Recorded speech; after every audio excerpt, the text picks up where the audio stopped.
প্রচন্ড শীতের রাত, উনি সফরে বেরিয়েছেন হাদিস কালেকশনের জন্য। উনি মাগরিবের নামাজ, এশারের নামাজ পড়ে একটা মসজিদে শুয়ে পড়লেন, আর শুয়ে শুয়ে হাদিস পড়তেছেন, আর মনে মনে ভাবলেন রাতটা মসজিদে কাটায় দেয়। কিন্তু দারোয়ান এসে বলে মসজিদে থাকতে পারবেন না, ওঠেন। উনি যে আহমদ ইবনে হাম্বল এটা চিনে নাই, কাঁথা গুছিয়ে হাদিসের কিতাব নিয়ে কাঁধের মধ্যে ব্যাগ নিয়ে মসজিদ থেকে বেরোয় গেলেন। কি আর করবেন, প্রচন্ড শীত, আর কাঁপতেছেন বুড়ো মানুষ। পথিমধ্যে দেখলেন বাজার একজন খাব্বাজ, শাবুন খাব্বাজ, যুবক রুটি বিক্রেতা। সে রুটি বিক্রি করে। সে যে সালাম দিল, আসসালামু আলাইকুম। আহমদ ইবনে হাম্বল বলে, যুবক আমার যাওয়ার জায়গা নেই, সফরে বেরিয়েছি, খুব শীতে কষ্ট পাচ্ছি, রাতে যদি তোমার এই চুলা থেকে একটু আগুন পোহাই কোনো সমস্যা?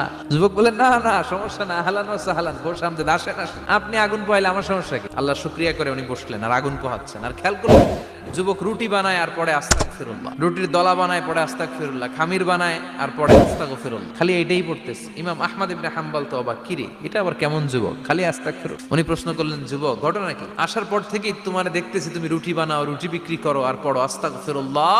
যুবক বলে, আস্তাগফিরুল্লাহ আমার সবচেয়ে বেশি পছন্দের আমল, আমি সব সময় আঠার মতে ইস্তেগফারের সাথে লেগে থাকি আর সব সময় পড়তে থাকি আস্তাগফিরুল্লাহ, আর এর বদৌলতে আল্লাহ আমারে মুস্তাজাবুদ দাওয়া বানিয়ে দিয়েছে। আহমদ ইবনে হাম্বল তো অবাক, তুমি মুস্তাজাবুদ দাওয়া, রুটিওয়ালা?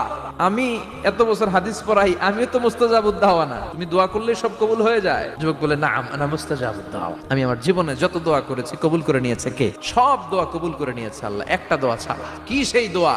যুবক এবার বলতে শুরু করলো, আমার জীবনে যে দোয়াটা আল্লাহ কবুল করে নাই সেটা হচ্ছে আমি আল্লাহর কাছে অনেক চেয়েছি, অনেক দোয়া করেছি যে আল্লাহ, শুনেছি এই জামানার সবচেয়ে বড় মুহাদ্দিস, তার নাম নাকি ইমাম আহমদ ইবনে হাম্বল, আল্লাহ তোমার কাছে আমার চাওয়া আমি যেন এই ইমাম আহমদ ইবনে হাম্বলরে দেখে মরতে পারি।